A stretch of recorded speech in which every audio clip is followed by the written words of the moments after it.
Well, hey, y'all. Welcome to Sips and Sensibility, where every week we talk about a different Jane Austen adaptation. This season, we're covering Emma, and today we'll be talking about the 2020 Emma starring Anya Taylor-Joy.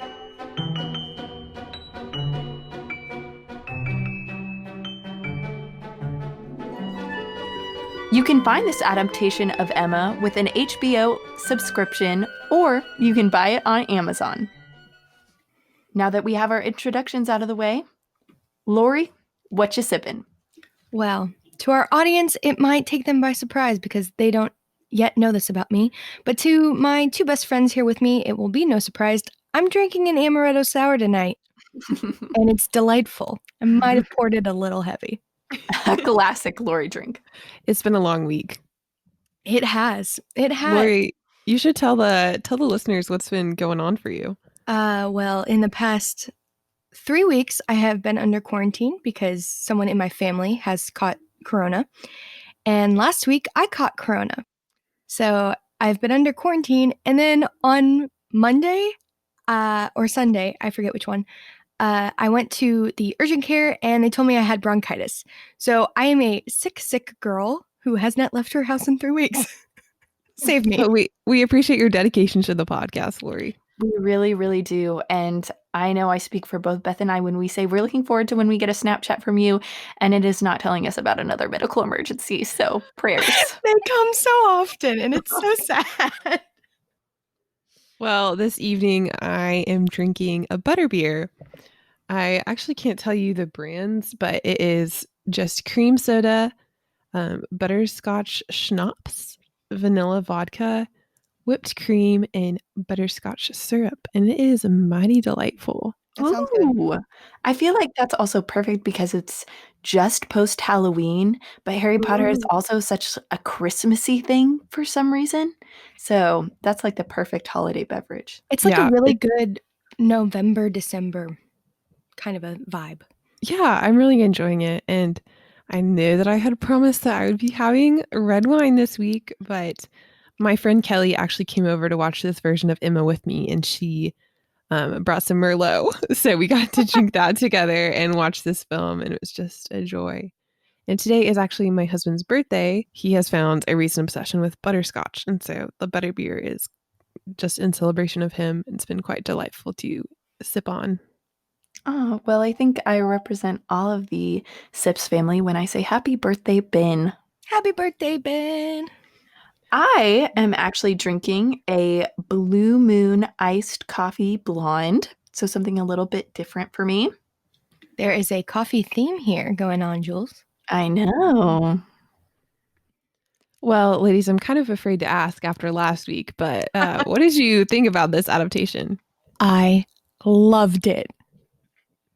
Okay, so this is really funny. The first time I watched it, I was texting Beth about it because she had highly recommended it, and I really, really vehemently disliked it. But I think after watching all of these Emma adaptations, I really, really enjoyed this film. I'm so glad to hear that. And I have to say that I just absolutely love this version of Emma. I was just smiling ear to ear the whole time. And like all of my notes are just, I love this. I love this part. Oh, this part is great. I love this. It's by far my favorite adaptation. I think I still have to say Gwyneth Paltrow holds a very dear place in my heart. And there are some things that I didn't absolutely love, but there is so much that this movie has to offer. Honestly, I loved it. I mean, it's visually appealing. It's really great. And we'll go into that in a minute. But just all of the like literary elements that stood out and just like symbolism and stuff. Sorry, I'm an English major. It's in my blood. But it was just so funny because I'm like, I know exactly why this director is doing this, and it's beautiful. Yeah, it's definitely very, very different. And I totally understand why that would not be appealing to some people and some people really wouldn't like it. But it just worked really well for me. And I think that a lot of other people actually had the same opinion. I mean, if we're looking at Rotten Tomatoes, it has an 87% critic rating.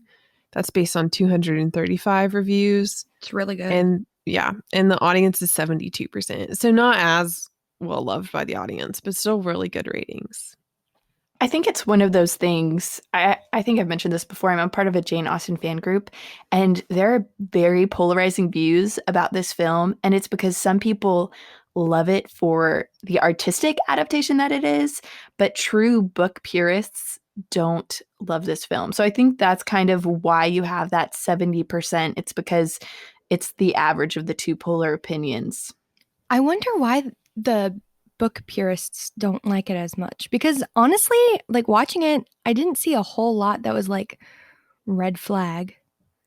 Yeah, I'm not totally sure either. There are a couple of things book wise. We'll get into this more when we talk about book to movie accuracy that I noted, but I think some of it has to do with the fact that tonally it's a different period piece. I think I noticed this from the very beginning, but one thing that I thought was so cool was as they're getting ready for Miss Weston's wedding, everything moves so seamlessly with the servants helping Miss Yeah. Woodhouse and Emma, Mr. Woodhouse and Emma get ready.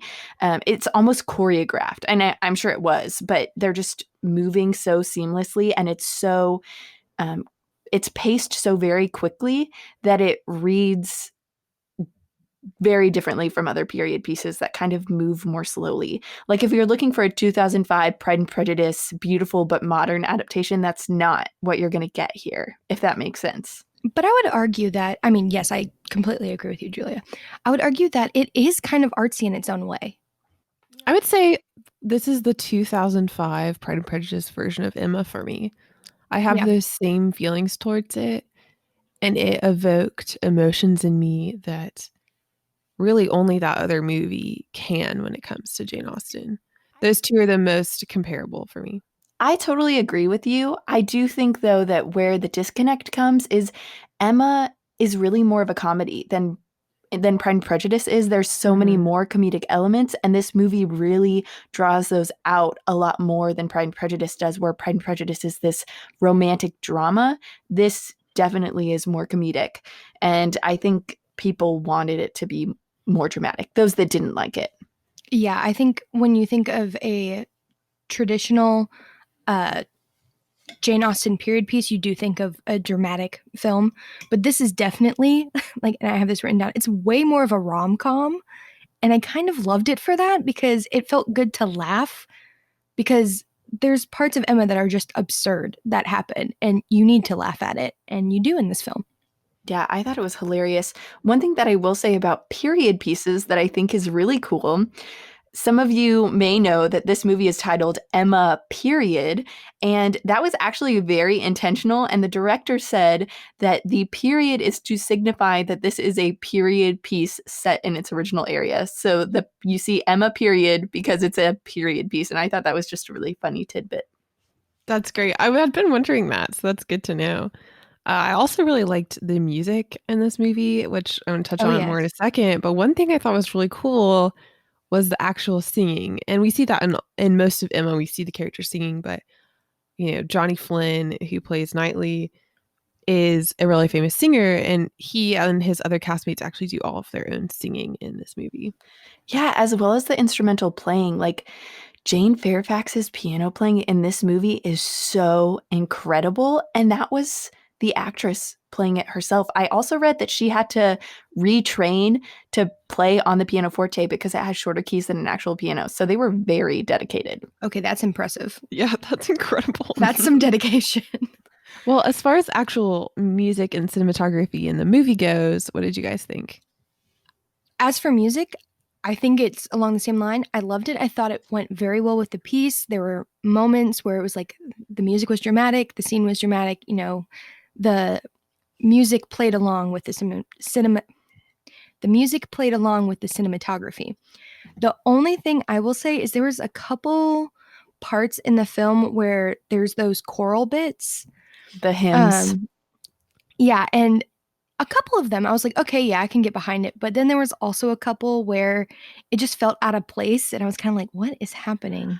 I actually have a theory about that. So I loved the music in this film. The soundtrack was done so beautifully. Honestly, I was sitting there thinking it's very comparable to the Gwyneth Paltrow Emma soundtrack that I thought was so beautiful. It just adds to the emotions so well. I also read that the director wanted the composer for this film to give that kind of Peter and the Wolf vibe where each character has their own musical instrument kind of melody that goes along with them. So they wanted that to kind of be similar in this film. So each character kind of has instruments that go along with them. So I thought that was really interesting. But as far as the choral hymn bits, I also thought that was weird. It threw me off a little bit. But my theory is that that was very kind of country hymnal singing, if that makes sense. Like it was Yeah. very sacred harp sounding at times, like where they go like, and so I was wondering if they added that in to remind you that this setting is very country. They're out of the way, if that makes sense. See, this was actually my favorite musical piece of the movie. I loved it. It reminded me of the Scottish Highlands, and that's just where I belong. So this music felt right at home to me. And also, I'm just a huge cinematography nerd, and this was so good for that. This was I, great cinematography. yes, and I really love Wes Anderson, and this gave me major Wes Anderson vibes. The Just colors. yes, the colors, oh, they were incredible of the costuming, but also the sets. And then the shots, you know, they're just all of these really cool distant shots in this film, and also just a lot of symmetry, and all of that was just so appealing to me and really added to the reasons. Honestly, that's a huge reason why I love this movie. It's visually very stunning. I totally agree. Not only was it great to literally be able to see the full thing that's on your screen, because there's nothing worse than watching like something pitch dark. I'm looking at you, Game of Thrones, and you can't tell anything that's happening on screen. So it was great to be able to look at the screen, see what's happening on the screen, and like enjoy it. But I also think that the lightness and the colors and all that cinematography kind of really pulled towards a different type of period piece where like normal like normal period pieces that we're used to seeing are kind of, dulled down a little bit visually, like the colors. They're like dark and brooding, kind of. Yeah, and not all period pieces are like that. Like actual historical, like if you look at clothing, it's not like that. They liked colors. So it was kind of refreshing to see it in this movie. I also feel like it's such a great representation of Emma's youthfulness and kind of bright personality too. But yeah, I thought this music, all of it, the vibe, so aesthetically pleasing. So now that we've talked about the music and cinematography, let's move on and talk about the characters. Heck yes. Yes.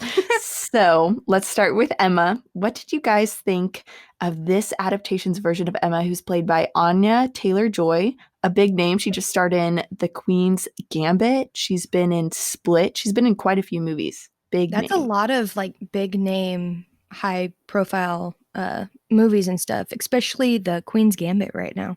Mm-hmm. Yeah, she's been in a lot of really big stuff recently.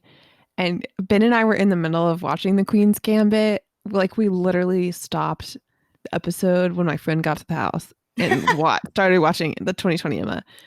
And it's just such a weird experience. And it really shows off like what a talented actress Anya Taylor-Joy is, because she plays such different characters. I mean, she looks like a completely different person in that TV show versus this film.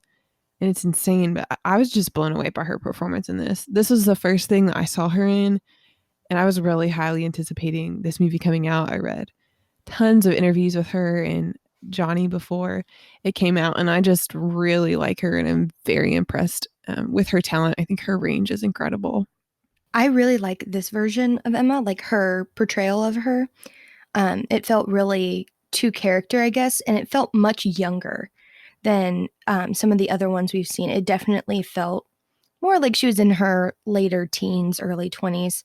And I definitely liked that pairing with this version of Knightley, which we'll get to in a second. But just the age dynamic felt much better. And her acting of Emma was really, really nice. Yeah, I totally agree. I think that she achieved that perfect balance that we've been talking about between Emma is young, but she's also the head of this major house. And so she needs to be mature along with youthful.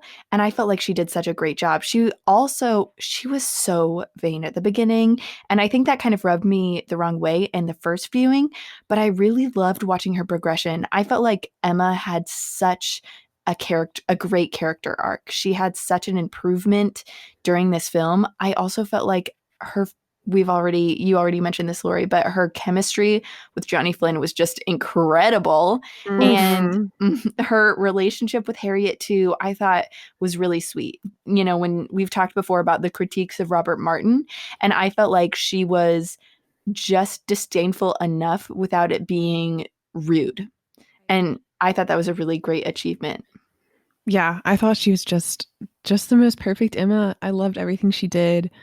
Um, there's this one scene where I can't even remember what scene it is off the top of my head, but I wrote down like Emma has amazing eye work. She's just doing like all sorts of like looks with her eyes. And I don't know, I loved it. And I thought, Emma has a really wide range of emotions in this. And sometimes it can be like in a 30-second period, she has 5 different emotions. Yeah. And Anya did such a good job of showing those without it seeming like too outrageous. Obviously, this is a very comical take on Emma, but she still made it seem pretty realistic. Also, two things that I noticed that I wanted to point out really quickly. One, we're going to talk about this when we talk about the proposal scene, but the nosebleed. What? Yes. Fun fact, I read that Anya Taylor-Joy has nosebleeds and she can have them on command. So that was a real nosebleed that she just spontaneously Yes. created. How? It was Yes. in the script and they How? were like worried about it and she said don't worry about it. And then she did it on cue. You know, I'm sure we'll talk about whether or not we approved of that decision, but I just think that's really pretty wicked. The second thing was I really loved the way that after the confrontation at Box Hill, when she is rude to Miss Bates, she is constantly kind of on the verge of tears. You know, she has this kind of reckoning with her vanity and she cries in that scene with Knightley. And then we see her just sobbing in the window when she talks to her dad. And then you see her visit Miss Bates and she just has tears welling in her eyes. And she, visits Harriet and she's crying and she's just constantly on the verge of tears. And I thought that was a great way to show you the emotional turmoil that Emma's in. And it really helped me believe that she actually went through a big shift. One of my favorite things about this film was it showed you a lot more of the character's internal feelings. Like you got to see Knightley wrestle with, you know, Mr. Elton showing up and then Frank showing up and their little tiff because, hey, I like Emma and you might like Emma. And he's just, him throwing himself on the floor and kind of like having a huff was fantastic. I love that. And like you said, Juliet, like we got to see Emma kind of come to terms with her, like, I did this horrible thing and I need to like fix it because it's a problem. Absolutely. So now that we've discussed Emma, we'll move on to Mr. Knightley, who is played by Johnny Flynn. What did you guys think of Johnny Flynn's Knightley? I could not get over the fact the entire movie that he looked like Aaron Tveit in the 2012 Les Mis. Like I could not get over that fact. It just kept popping out at me. Also, his butt? They showed his butt at the beginning of the film. Why? Yeah, that scene was kind of weird to me. It's the scene at the beginning of the film where he's coming home and he's kind of, I guess, in like more outdoorsy clothes. He comes in, a servant helps change him. He strips down totally naked. You see his butt, and then he gets dressed up a little bit nicer. And I I truly do not understand the point of that scene. It was shocking and I did not see it coming. And it was very like, what in the world? Part of me was like, are they just trying to show us from right off the bat this isn't your typical period piece? Because if so, I mean, it worked. Also, I loved watching how clear it was exactly when Emma and Knightley fell in love. I thought it was so cool. They played that angelic music. He went to save Harriet at the Weston's ball. This angelic music started, and it wasn't in a way that was too cringy like has been done before. Mm-hmm. It was beautiful. They made eye contact. There were these looks exchanged between them. And then they had that dance that was so romantic. That dance scene was just incredible. Oh I my mean, gosh. it was a huge part of what made this movie good. The hand shots were not quite on Pride and Prejudice Yes. level, but there was a lot of just like subtle touching. But I read I was scrolling through the IMDb like facts and stuff, and apparently the director got permission from the on-set etiquette person, which is amazing that they have those, to have them both be gloveless, because at that time you would not be doing that. But she got approval because apparently they were coming from dinner, so their gloves would have been off, so it was okay. So then you can have the hands touching and it be a little. Mm-hmm. Also, I totally wrote down too that is comparable to the hand flex in Pride and Prejudice. So I think it's hilarious that you said that. But one thing that I just wanted to point out that really made this moment for me, and for those of you that are maybe confused about what we're talking about, it's at the end of the dance, and Knightley has his hands on Emma's waist, and their hands are touching. And then he slowly takes his hand off of her waist in a movement that's like super romantic. And you've watched them dance together. They're looking at each other, super romantic, beautiful music. But when they get to that point where his hand is moving off of her dress, there's no music. There's no sound. All you hear is his hand on the fabric of the dress and her bracelet make a tingling noise, and them stopping the music and then having silence when they look at each other after that moment was so powerful. I literally rewatched that moment because I was like, And the whole time you're getting these close-up shots of all this stuff happening. Because when you like have a night like that and you dance with this person that you may or may not have feelings for, I feel like that's what you remember is those small things, like when you were pulled close during the dance and how his hand felt when it slipped off of your waist and those things. And so I really liked it because I think it captures the way that you think about those moments. And when you're in those moments, that's what you're noticing. And yeah, I just really love that part. And I mean, as much as it was comparable to, and I'm sorry we talk about the 2005 Pride and Prejudice so much, but this just really reminded me of it. But as much of it was comparable to that hand flex scene with Darcy, this is also so comparable to Elizabeth and Darcy's dance, because it was a huge shifting point for them, as it is for this couple and Emma, where in Pride and Prejudice they were dancing, and all of a sudden it was like they were so lost in the dance that it was just the two of them and everyone else in the room faded. And this was a very similar effect that we got with those close-up shots and with the the music stopping and all of that. It was so similar, and I feel like if we ever do an episode on the amazing 2005 version of PNP, it needs to be like 2 hours long, because there's no way we're gonna have the strength to cut our comments. I also wanted to point out before we move off of this scene really quickly that the music that plays when I think they fall in love, when he saves Harriet off the dance floor, they repeat that exact same singular person singing this kind of angelic melody at the beginning of the proposal scene. And I thought that was so cool. I didn't catch that. I also think that we tend to see Knightley as a little bit less emotional. You see him pick at Emma and get angry with Emma in lots of different films, but I think this one did, and Johnny Flynn himself did a really good job of showing just how distraught Knightley is and his wide range of emotions. Particularly, this is a big book to movie difference, but after the ball, when yes, Emma goes home and then Knightley runs to her and she's about to go down to him, and it's like they're about to have this declaration of love, which is just freaking interrupted. But way to go, anyways, Harriet. I just love that part and the emotion that you can see from Flynn. And then when he goes back to his house and he's just so upset, and he's ripping his clothes off, and he's just lying down on the ground, so defeated. Oh, it was so good. Honestly, I related so much because I know that the hosts know, but in college, if I ever had a rough day and I was emotionally overcome, I would come home and lie on the ground, just on the ground in our living room. And that's what he's doing. He's just like, I can't do it. Just lies on the ground. So I totally related. Knightley is a floor person. And I feel like the world needs to know that. Yes, no, I loved that moment too. Even though it wasn't book to movie accurate, I thought it was great. So let's discuss Harriet Smith, who is played by Mia Goth.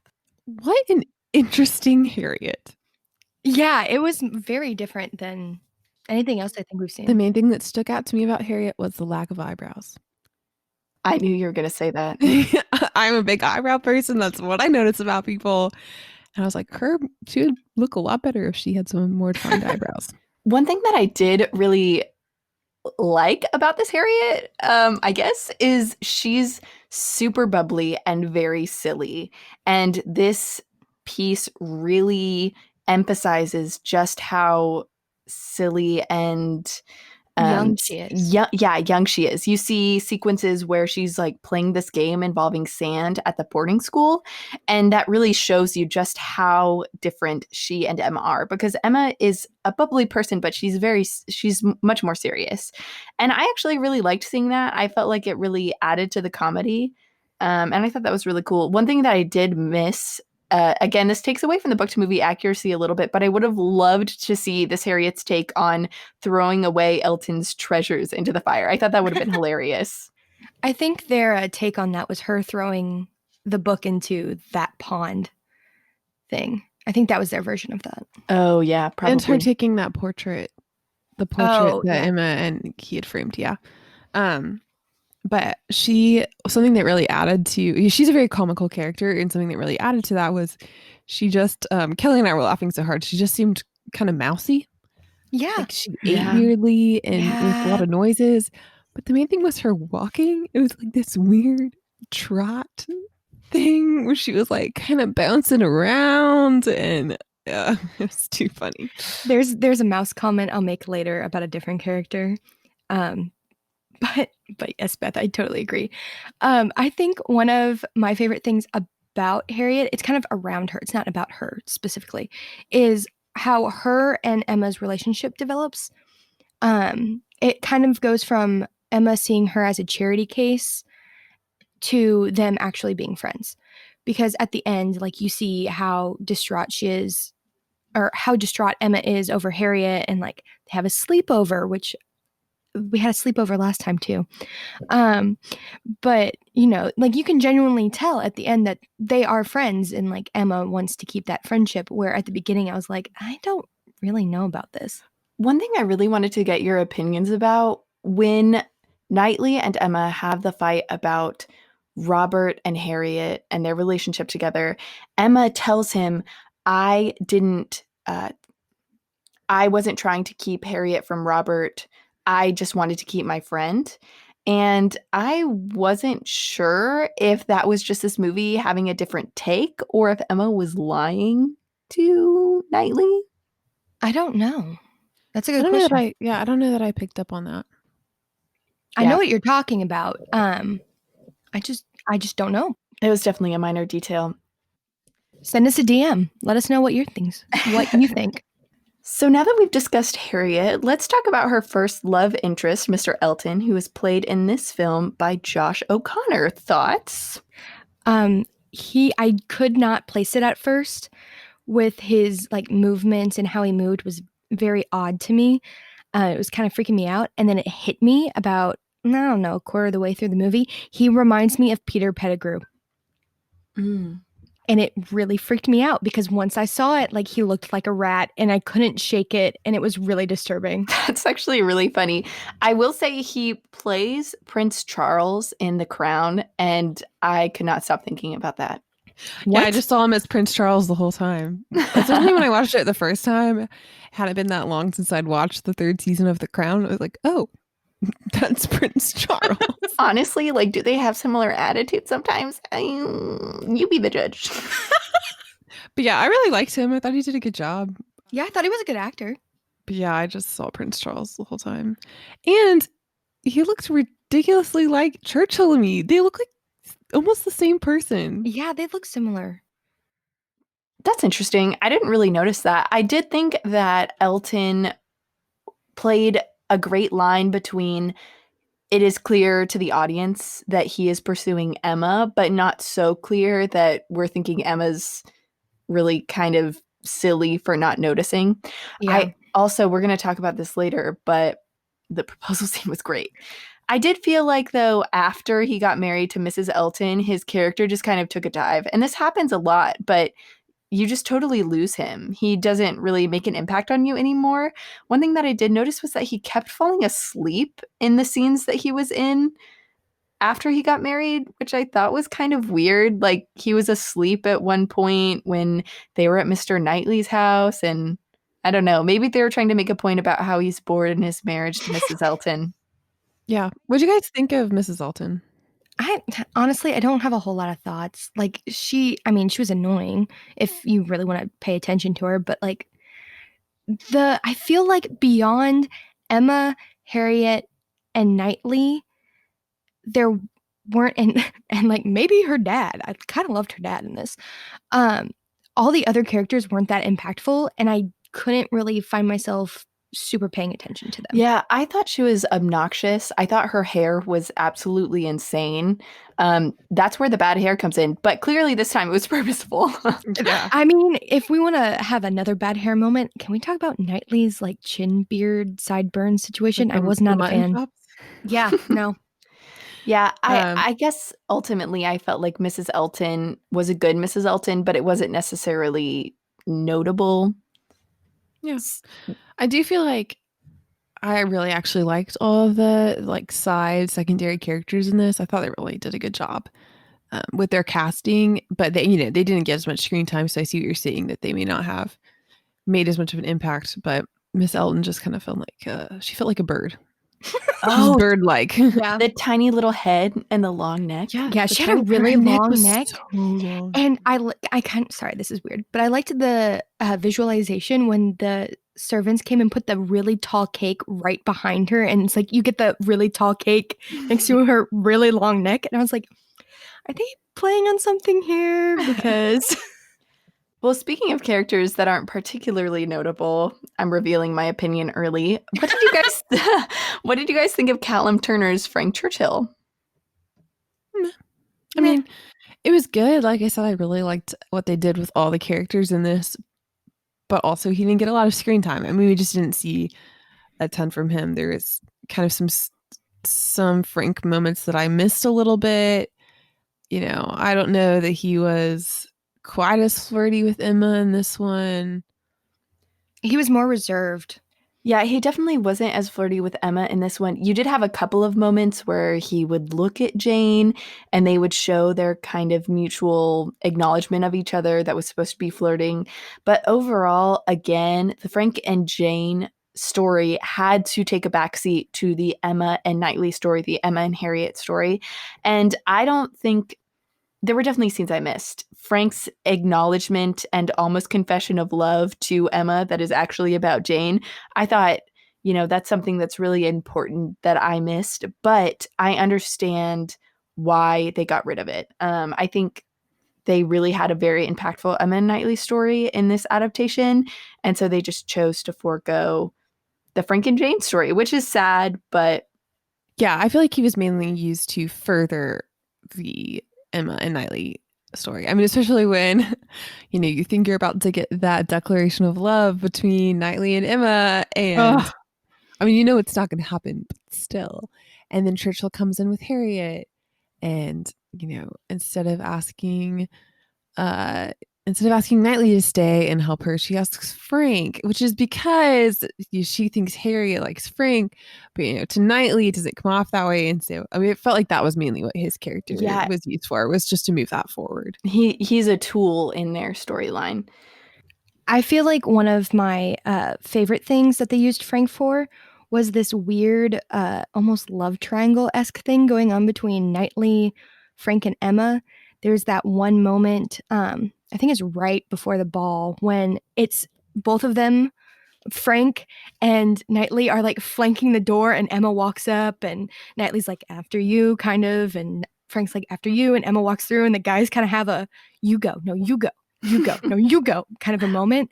And it really kind of like played for me. Like this was we keep bringing things back to early 2000s rom-coms, but it kind of did like feel like one of those like high school drama-ish things where like Knightley is the girl's best friend, and by the end of the film, they're together, but the whole time are they, I totally see what you're saying. I think that's a very good comparison.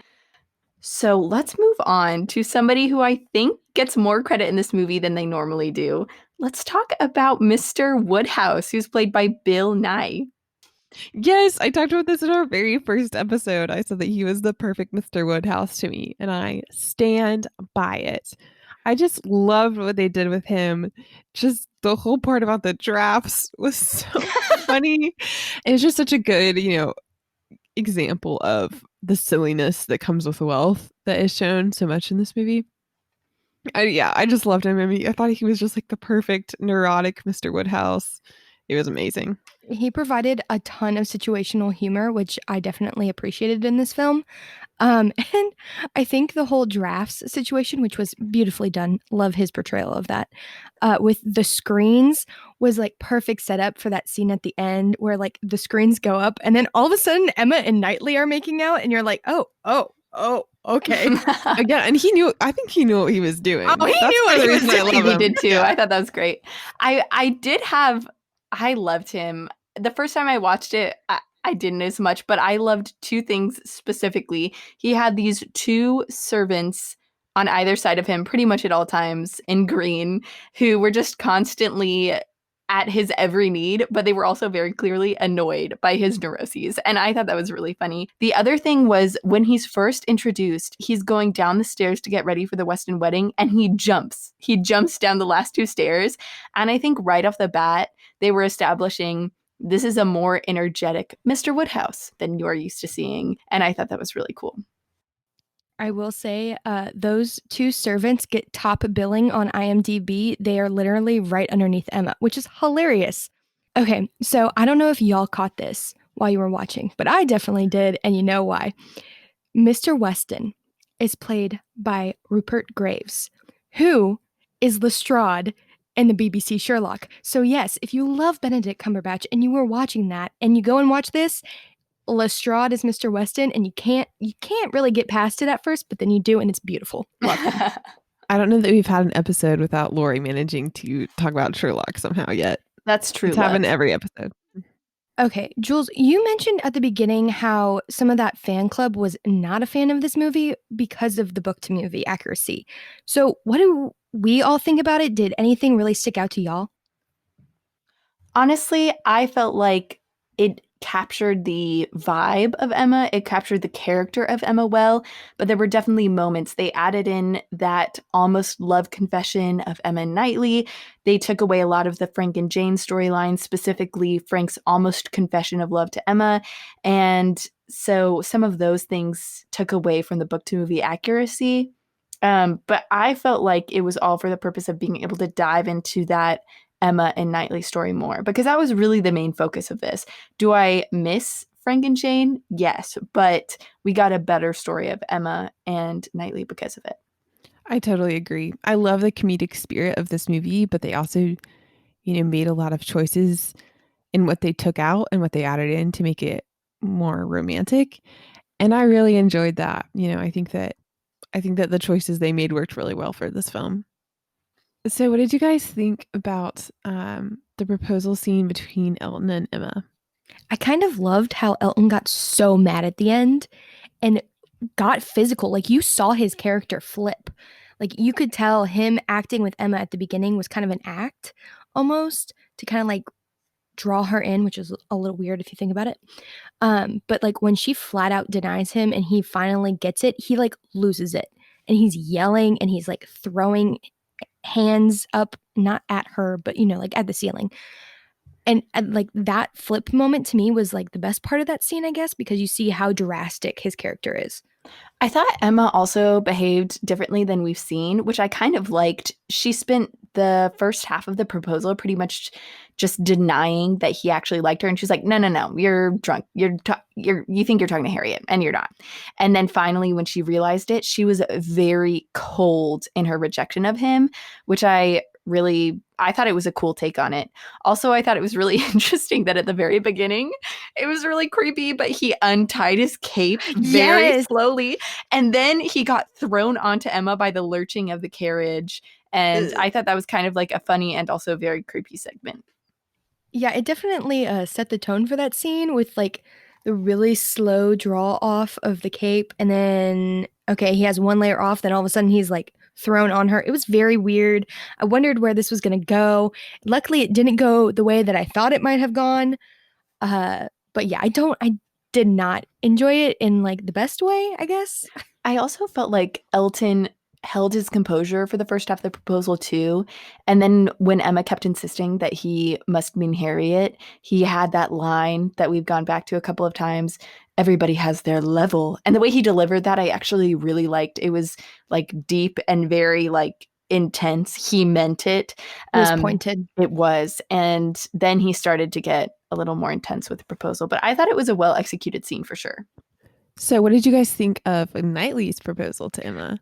Oh my gosh. Can we talk about how romantic it was? And you could literally see Knightley processing his emotions on his face and like trying to get it out to Emma. I think him or I think he was my favorite part of that scene, like out of the two of them. And then at the end, after she has her nosebleed and the moment's kind of ruined, how like all of a sudden it goes from we're in this really romantic scene to Emma's like, I have to go and deal with this. And then she leaves like rather abruptly and he just like fist pumps the air. He's so happy. I thought that was so cute. I also thought, again, the connection of the music from when Emma first falls in love with him to that music playing again was so great for me. And the emotion between them, their chemistry is so good. And I felt like this moment was so powerful because there's a very clear, they're friends. They fall in love. They're kind of at this crossroads where they're confused about each other's feelings. And so when they finally admit their love, I felt like it was such a powerful moment. Yeah, this was such an incredibly romantic scene to me. I had me feeling all the things, and I think the both of them are just such brilliant actors. They did a great job of just totally embodying their characters and in those emotions, and the buildup was so good that this was just such a great, just like critical moment of that relationship. And then just for it to end with her getting the nosebleed and having such a quick change of behavior and running off, I just loved it because it is such a comedic take on Emma, and just to have the proposal kind of like ruined in that way, I thought was just kind of the perfect approach for this movie to take to it. Honestly, I love the fact that they actually didn't kiss at the proposal because it made that end scene later with them kissing like all the more romantic. And then, that moves them quickly into their actual wedding. So I think it was very pointed and like well done. Yeah, I thought that it was a really sweet scene. The nosebleed, again, not book to movie accurate. Her reaction, not totally book to movie accurate, but her thinking about Harriet in that moment, I felt like really re-emphasized she has grown and is thinking about other people a lot more, which I actually really liked. So we all love this proposal scene with Knightley and Emma, but so for the overall film, what made it or broke it for you? What made it for me was just Anya Taylor-Joy. I really like her, especially after watching The Queen's Gambit. It just made me way more impressed by who she is as an actress. I will say I also really love Bill Nye, so it's like kind of tied between them.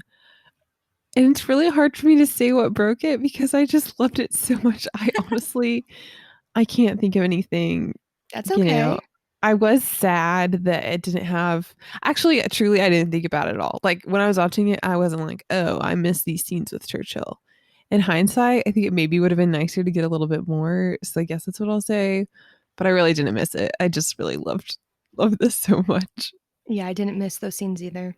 I think my make it for me, I loved watching the relationship between Emma and Knightley be so clearly shown. Just the growth of their love was so sweet to me. And that ball scene, honestly, was probably up there on my favorite movie scenes of all time. So I think that's my make it. What broke it for me, I did really miss Churchill. I really missed seeing Jane more, their relationship, I thought that was kind of sad. I understand why it wasn't in there. And then the second thing that I didn't love was the random hymn singing. Don't get me wrong, big hymn girl, but I didn't love it. Also, just real quick shout out, no weird flashbacks in this movie. Thank God. Hallelujah. Also, I just wanted to mention this, which I forgot to earlier. But, I said I really liked the side characters a lot. And some of those characters were actually Knightley's brother and Emma's sister. Oh my gosh, They're yes. just so funny. And, Ben and I went and saw this in theaters when it came out in February. And since then, we have not been able to stop quoting some of those lines at each other. So we'll like be out in public and I'll just be like, husband, comport yourself. So that's where that's from. Yes. And he'll just say, wife, comport yourself. And we just think it's the funniest thing ever. They're very well matched, I will say that. For my make it, I think it was the comedy. I loved the comedy. I laughed so much during this film, and honestly, it was refreshing. Like, I needed it, especially after these 2 weeks. But yeah, all of the comedy was perfectly timed. It was great. The servants had me laughing at every turn. That poor duo. God bless them. But there was just like moments where it was like perfect comedy, and I really appreciated it. So my break it for this film, I'm gonna have to bring it back to the hair. I did not really enjoy it. I understand. I saw what they were doing there with the rag curls, but I just could not get behind it. And along that line, some aspects of the costume, like I didn't like the guys' collars really, but I mean, I understand that's period. You got to do that. So now that we have talked about those things, Lori, tell us who you would date from this adaptation.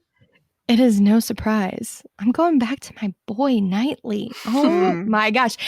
What a good choice.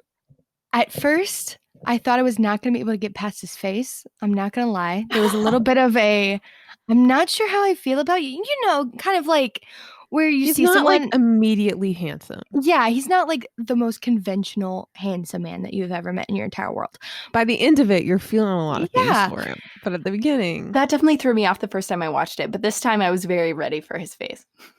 Yeah, so once I kind of got past that, I guess, which I mean, love is more than your physical attraction, ladies and gentlemen. Let me just be clear about that.